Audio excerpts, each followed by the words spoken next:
warahmatullahi wabarakatuh. Masya Allah, senyumnya manis sekali ibu-ibu ini. Oke, biar afdol nih ya ibu-ibu. Apa kabar nih semuanya? Alhamdulillah luar biasa. Kok yang semangat cuma satu yang bilang luar biasa? Sudah sarapan belum? Masya Allah, sehat, kuat, dan juga semangat begitu ya.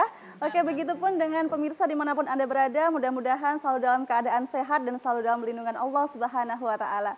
Baik pemirsa dan juga ibu-ibu Majelis Taklim yang dirahmati Allah, senang sekali pada kesempatan hari ini saya Nurma Sinta bisa bersua dengan ibu-ibu sekalian dan juga bermunajahah tentunya di satu program yang insya Allah menjadi suri tauladan dan juga inspirasi dan juga dapat mempererat tali ukhuwah Islamiyah di antara kita semua. Di mana lagi kalau bukan di Tablik Islami? Membuktikan Al-Quran, mempersatukan umat. Masya Allah. Nah ini nih supaya lebih afdal lagi kita kenalan dulu nih ibu-ibu yang sebelah kanan saya dari Majelis Taklim mana nih ibu-ibu? Kami dari Majelis Taklim As-Sakinah, Pelayan 2, Pelayan Gunung Kidul. Mari Bapak Ibu kita rajin ngaji, TVRI memang selalu di hati. Bersama Tablik Islami TVRI, Kampung Asri menjadi idaman kami. Kampung Asri, agamis, sejahtera, ramah, dan indah. Masya Allah. Nah sekarang beralih ke ibu-ibu Majelis Taklim sebelah kiri saya ini. Wahai ibu berjilbab jingga, ini dari Majelis Taklim mana? Kami dari Majelis Taklim Muslimah Baitul Huda Piyaman Wonosari Gunung Kidul.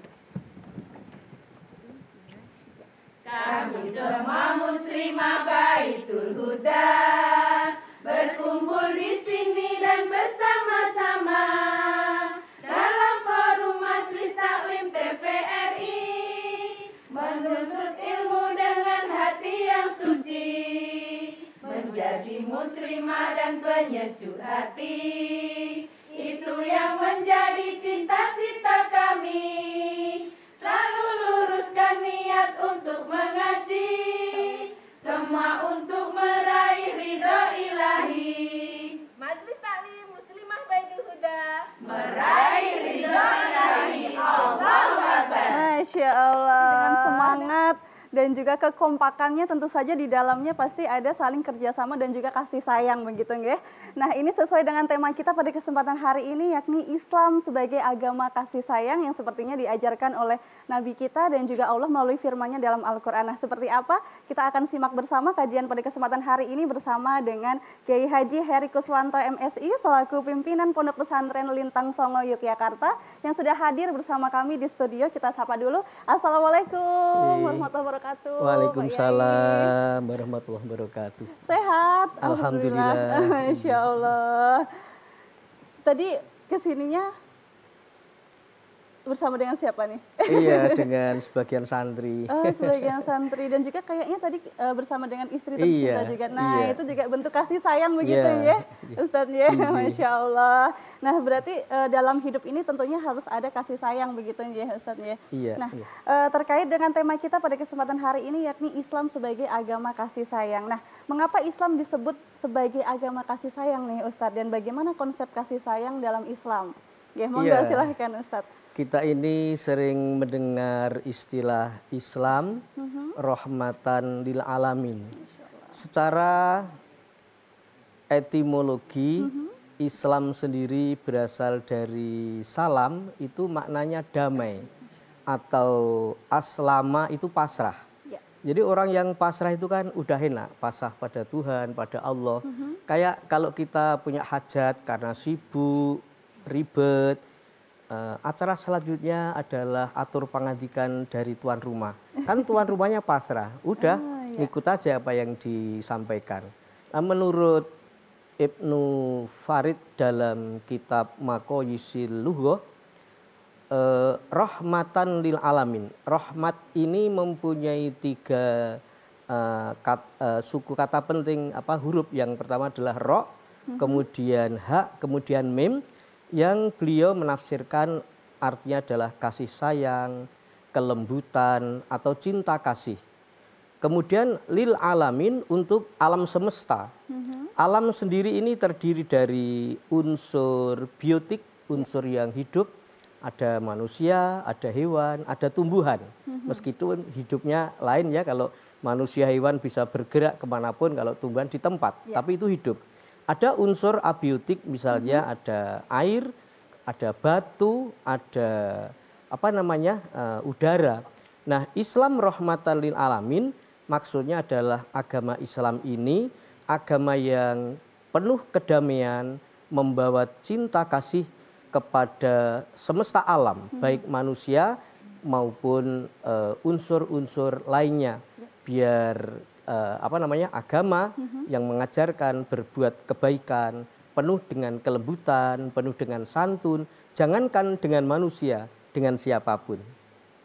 Oke, Masya Allah. Iya. Jadi konsep Islam itu sendiri sudah memberikan kasih sayang, kedamaian, dan juga supaya saling erat ukhuwah Islamiyahnya di antara semuanya gitu ya. Jadi tidak hanya kepada manusia juga, tapi juga kepada makhluk-makhluk yang lainnya, seluruh alam gitu. Oke, baik. Ustadz, lalu seperti apa nih Ustadz contoh bahwa Islam sebagai agama kasih sayang yang bisa kita terapkan dalam kehidupan sehari-hari? Ya, kalau baginda Rasulullah SAW yang dalam hal ini tertera dalam surah Al-Anbiya ya, bahwa Kanjeng Nabi itu adalah nabi utusan yang diutus untuk membawa agama Islam yang sebagai rahmatan lil alamin. Maka Kanjeng Nabi ini sebagai idola, panutan, figur tauladan, beliau bersabda bahwa khairun nas anfa'uhum linnas. Ini konsep yang sangat penting dalam rahmatan lil alamin. Keberadaan kita manusia ini dimanapun, siapapun kita, adalah orang yang semakin banyak memberi kemanfaatan kepada siapapun, itu adalah manusia yang terbaik.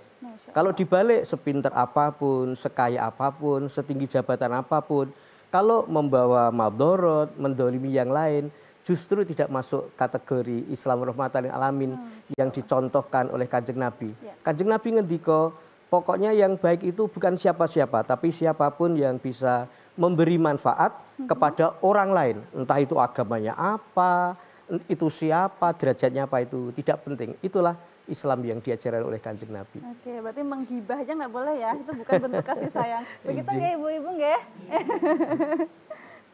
Jadi membicarakan orang lain pun juga termasuk tidak memberikan kasih sayang yang sesuai dengan konsep Islam begitu ya? Ya, Kanjeng Nabi sangat hati-hati termasuk dalam bertetangga, dalam berdakwah sekalipun. Jangan sampai ibarat mau menangkap ikan, itu airnya udah keruh tapi ikannya udah lari. Kanjeng Nabi kebalik, ikannya ketangkep tapi tidak keruh. Suatu saat Kanjeng Nabi ini mau mengajarkan tentang cara wudhu, ada orang yang udah berumur, udah tua, wong Jawa ngarani kok sikute plentang, kemudian mata kakinya ini belum basah.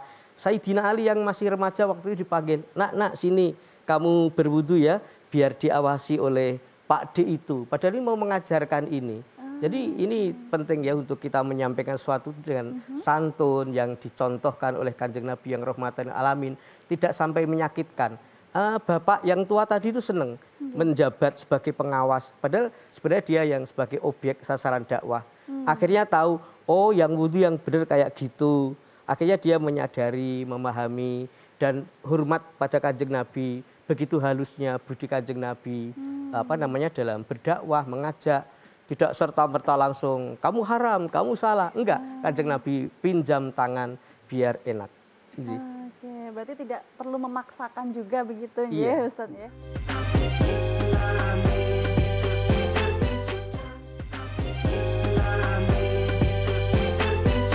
A'udzu billahi minasy syaithanir rajim.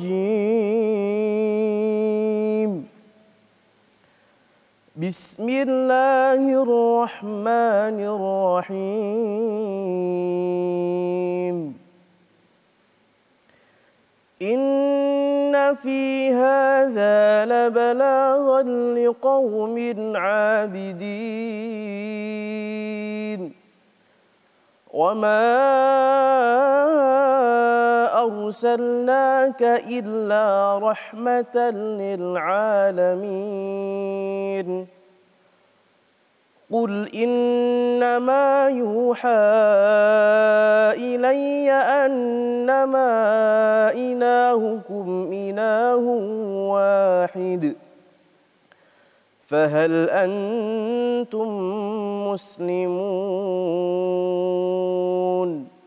صدق الله العظيم.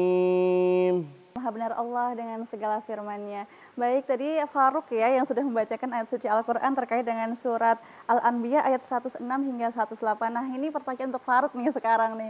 Faruk, hal apa nih hari ini tadi, dari pagi tadi bangun tidur, hal kasih sayang apa yang sudah Faruk lakukan nih? Hal kecil terkait kasih sayang sudah bisa kita lakukan. Sekecil kita tersenyum kepada orang lain. Masya Itu sudah termasuk Allah. menebar kasih sayang juga, Mbak Nurman. Oh gitu, tapi Faruk hati-hati ya, nanti takutnya ada yang kepincut. Waduh. Masya Allah. Nah, ini Ustadz terkait dengan surat Al-Anbiya ayat 106 hingga 108 tadi, apa nih pesan yang termaktub dalam ayat tersebut? Ya, inti pokok adalah wama arsalnaka illa rahmatal lil alamin. Wahai Muhammad, engkau diutus tiada lain untuk tadi rahmatan lil alamin, sebagai kasih sayang, kelembutan, kedamaian, cinta kasih kepada seluruh alam. Jadi adanya agama Islam, baginda Rasulullah SAW diutus, ini biar dunia kita ini damai, sejuk. Maka disitulah sebenarnya peran agama. Yang mudah-mudahan yang paling penting adalah bisa mencontoh diri Kanjeng Nabi dalam rahmatan lil alamin. Lalu yang paling penting juga adalah aplikasi penerapan pada kehidupan sehari-hari. Misalnya ya, Kanjeng Nabi itu dulu misalnya ketika di pasar, diledek-ledek orang, jangan manut Muhammad, itu adalah orang gila misalnya. Kanjeng Nabi itu tiap hari kepada orang yang ngelek-elek ya bahasa Jawa nih, itu dia buta lagi orang tua, orang Yahudi jadi non Muslim. Tapi Kanjeng Nabi itu sempat tiap hari ini membawakan dari rumah, kemudian dia disuapi. Padahal dia yang mengejek. Nah, ini kalau kita mencontoh 100% berat, tapi kan ikhtiar untuk ke arah mencontoh Kanjeng Nabi. Kalau mencontoh total itu sulit ya, Kanjeng Nabi membawakan makanan. Mata yang menghina tadi kan nggak kelihatan. Akhirnya disuapi. Kalau keras, kalau sana kan kuenya kayak gitu ya, dilembutkan. Orang Jawa bilang didulang. Nah, suatu saat ini meninggal. Akhirnya mertua Kanjeng Nabi sahabat Abu Bakar tanya kepada putrinya yang menjadi istri Kanjeng Nabi, Ibu Aisyah, "Wahai Aisyah, apa yang belum saya laksanakan? Semua perintah dan contoh Kanjeng Nabi." "Udah ya, semuanya udah dilaksanakan." "Enggak, tolong diingat-ingat, ada yang tercecer yang saya belum laksanakan." "Oh iya, cuman satu. Tiap pagi Kanjeng Nabi ini ke pasar menyuapi orang yang yang buta, yang mengejek." Akhirnya suatu saat ketika Kanjeng Nabi enggak ada, yang menyuapi adalah Abu Bakar. Lah orang yang buta tadi nampaknya juga punya perabaan atau rasa yang lain. Ini kok nggak enak, ini kok keras, kok nggak kayak biasanya. Abu Bakar melanjutkan perbincangannya, "Mbah, yang biasa nyuapi itu adalah orang yang tiap kali kau ejek tapi menyuapi dan dia telah meninggal. Itulah Kanjeng Nabi." Akhirnya justru balik beragama Islam. Ya, berarti kita juga harus mencontoh kalau misalnya diejek orang jangan sebisa mungkin dibalik lagi gitu ya. Nanti jadinya air tuba dibayar air tuba ya. Oke, Ustadz, ini sepertinya ibu-ibu dari Majelis Taklim sudah ingin bertanya nih. Mungkin ada unek-unek yang perlu disampaikan. Yang ingin saya tanyakan, Ustadz, Islam itu kan agama kasih sayang. Itu berlaku kepada seluruh umat. Baik. Kemudian itu termasuk dengan umat saudara kita yang non-muslim. Kemudian sejauh mana sih Ustadz kita itu berkasih sayang dengan mereka yang beragama non-muslim itu? Terima kasih Ustadz. Assalamualaikum warahmatullahi wabarakatuh. Waalaikumsalam warahmatullahi wabarakatuh. Baik Ibu Vivia, kita tahan dulu pertanyaannya. Kita beralih ke Majelis Taklim As-Sakinah. Monggo silahkan, siapa yang ingin bertanya Ibu? Oke, nggih monggo silahkan Ibu. Derek bertanya, Nggih. Kiai, saat ini kita berada di era globalisasi, kemudian terkait dengan tema yang diangkat hari ini yaitu Islam rahmatan lil alamin, bagaimana kita menjadi pribadi yang rahmah di tengah arus globalisasi yang sangat deras sekali kita alami pada saat ini. Terima kasih. Oke, baik. Terima kasih Ibu Atun Fatonah. Kita jawab dulu nih Ustadz dari pertanyaannya Ibu Vivia tadi dari Majelis Taklim Muslimah Baitul Huda terkait dengan seperti apa sih kalau implementasinya rahmatan lil alamin kepada orang yang non muslim begitu Ustadz? Iya, jadi yang paling sempurna adalah kembali kepada contoh junjungan baginda Nabi. Kanjeng Nabi ini lingkungannya kalau sekarang enak ya, kita ini apalagi sekarang ini ya di forum pengajian, kajian, tabligh Islam, ini kan muslim semua. Ya. Tapi kalau kita kembali ke masyarakat kan 1, 2 atau bahkan banyak ya, Kanjeng Nabi dulu juga sama. Bahkan kalau sekarang sih tetangga kita baik-baik ya, Kanjeng Nabi dulu ini ada tetangga bahkan dari golongan kafir Quraisy, saking bencinya Kanjeng Nabi ini nabok nyileh tangan, jadi mau menyakiti Kanjeng Nabi tapi lewat orang lain. Membayar dengan harga yang fantastis. Wahai ibu, tolong ya kalau Muhammad lewat, kamu naik ke atas, kamu ludahi, nanti saya gaji dengan tinggi. Ini agamanya Yahudi disewa oleh kafir Quraisy untuk memusuhi Kanjeng Nabi yang muslim. Tapi perlakuan Kanjeng Nabi ini namanya uswah hasanah ya, contoh yang paling sempurna. Ini beda agama, nyakiti lagi. Akhirnya itu dikasihnya ketika hari yang keempat kok tidak ada ludah di pundak Kanjeng Nabi. Malah nanya, di mana ibu-ibu itu?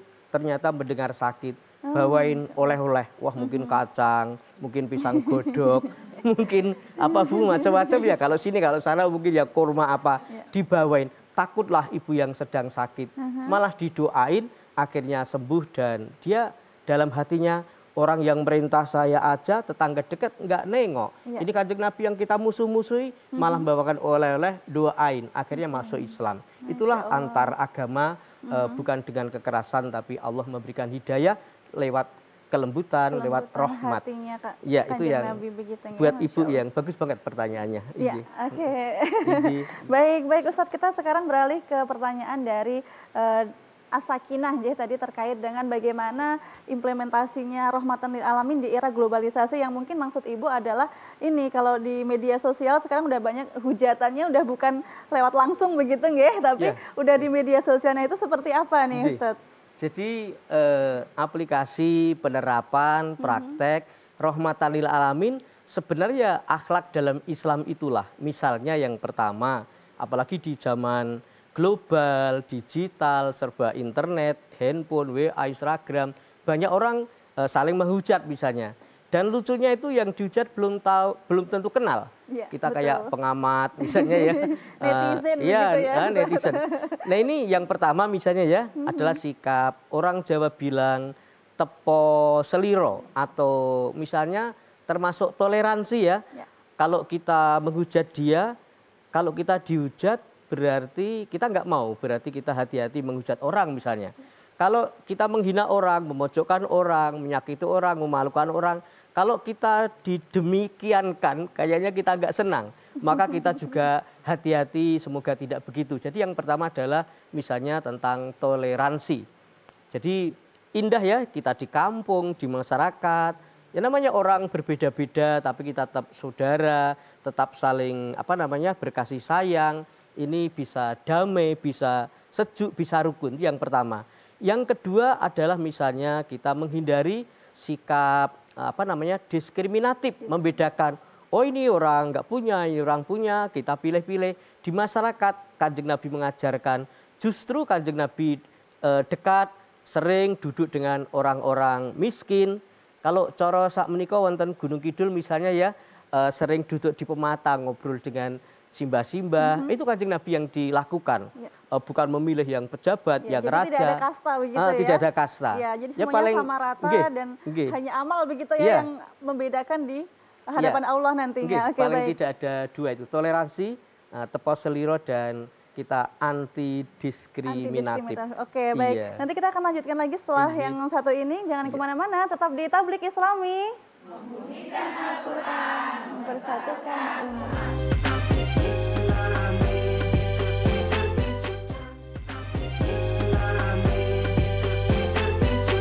Ya, baik pemirsa yang dirahmati Allah, masih bersama kami tentunya di Tablik Islami dengan mengusung tema Islam Agama Kasih Sayang, dan masih juga bersama dengan Ustadz Kiai Haji Heri Kuswanto MSI selaku pimpinan Pondok Pesantren Lintang Songo. Baik, tadi terkait dengan kita tidak boleh diskriminatif, kita tidak boleh juga menghina orang lain yang mungkin berbeda ataupun di bawah kita begitu ya, karena semuanya itu yang membedakan hanyalah amal begitu.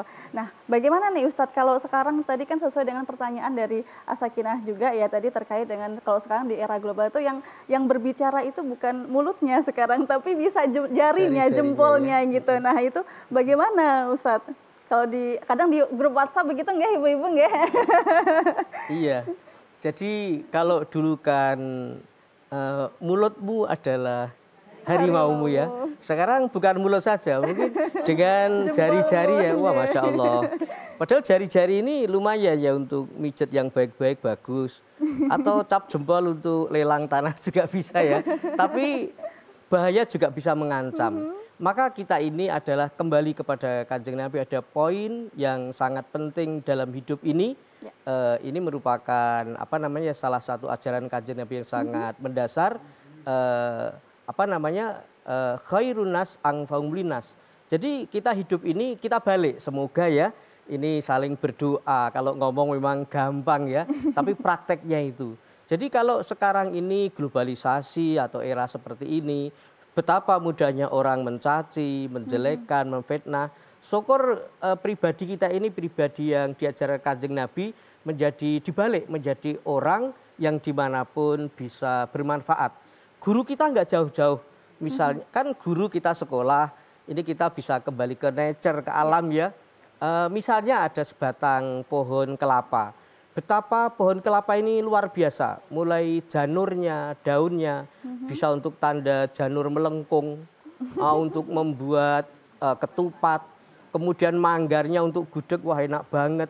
Nanti kelapanya apalagi yang degan, apalagi yang kopior, yang tua bisa dipakai untuk santan, batangnya untuk bahan rumah, kemudian akarnya untuk pewarna. Ya. Ini Islam rahmatan lil alamin, sebenarnya kita juga diajarkan oleh alam sekitar ini biar banyak bermanfaat dan tidak banyak menyakiti orang lain. Dan ini paling enak dimulai dari keluarga kita masing-masing. Indah, sejuk, antar keluarga, indah, sejuk. Nanti antar majelis taklim, akhirnya bangsa dan negara ini akan menjadi indah, menjadi rahmat lil alamin, akan damai adanya. Oke, Masya Allah. Nah, ini menarik nih Ustadz nih terkait dengan dimulai dari keluarga. Nah, itu seperti apa nih memulainya dari keluarga sendiri untuk mengajarkan anak-anak kita, mungkin suami atau istri kita atau saudara-saudara sanak keluarga itu seperti apa nih Ustadz? Ya, di keluarga ini kan ada ayah yang ar-rijal qawwamuna 'alan nisa, jadi presidennya. Kemudian vice presiden, wakilnya itu kan ibu, lainnya ini menteri dan anggota. Nah, ketika komandan tongkat manut kepada sang ayah, yang lainnya ngikut, udahlah bagus rumah tangga tersebut. Oke, berarti diajarkannya juga dari orang tua, karena orang tua adalah madrasatul ula untuk anak-anaknya dalam membentuk nantinya Islam sebagai agama kasih sayang, itu implementasinya di keluarga dan juga di masyarakat begitu ya. Oke, baik, terima kasih Ustadz. Sekarang untuk yang terakhir nih Ustadz, kesimpulan dari yang kita bahas pada kesempatan hari ini nih Ustadz. Mungkin closing statement-nya terkait dengan bagaimana sih cara kita agar istiqomah untuk menjaga kasih sayang di antara sesama. Ya, yang pertama kita hidup ini kan ada lebih tua, ada lebih muda. Maka hormatilah yang lebih tua. Ya. Seperti orang dulu lewat saja mungkin derek langkung, gitu amit-amit. Nah, sekarang kan langka mungkin ya. Tapi dengan yang lebih muda sayangilah.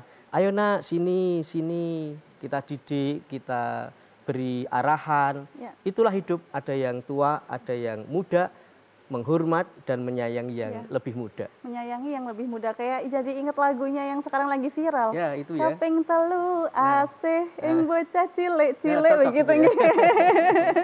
Masya Allah. Ya berarti kalau kepada yang lebih tua kita menghormati, dan juga yang kepada yang lebih muda kita harus saling sayang, saling kasih, bahkan dengan sesama pun tidak hanya yang se-Islam ataupun kufu ya ibaratnya gitu dengan kita, tapi semuanya kita harus sayang, bahkan dengan tumbuhan, dengan hewan. Jadi jangan mencaci hewan. Kadang ada ya Ustadz ya, kalau di tetangga saya misalnya yang kucing lewat aja dibilang aduh kucing salah begitu. Terima kasih Ustadz atas waktunya, terima kasih juga atas ilmu yang sudah disampaikan untuk kita semua. Mudah-mudahan Allah membalas semuanya yang udah Ustadz sampaikan untuk kita semua. Mudah-mudahan amal jariah untuk Ustadz dan juga untuk kita semua. Mudah-mudahan kita bisa memetik apa yang tadi Ustadz sampaikan sebagai bekal kita untuk meningkatkan Islam dan iman kita kepada Allah Subhanahu wa Ta'ala. Dan mudah-mudahan ibu-ibu semua yang hadir nih pulang-pulang langsung glowing secara lahir dan batin, nggih. Amin, amin ya rabbal alamin. Dan juga pemirsa, ada kutipan satu nih dari Jalaluddin Rumi, bahwasanya kita harus seperti matahari yang bisa memberikan kasih sayang dan bisa menjadi seperti malam yang menutup aib orang lain. Karena sesungguhnya Islam adalah rahmatan lil alamin. Akhirnya saya Nur Masinta mewakili kerabat kerja yang bertugas pamit undur diri. Wassalamualaikum warahmatullahi wabarakatuh. Waalaikumsalam.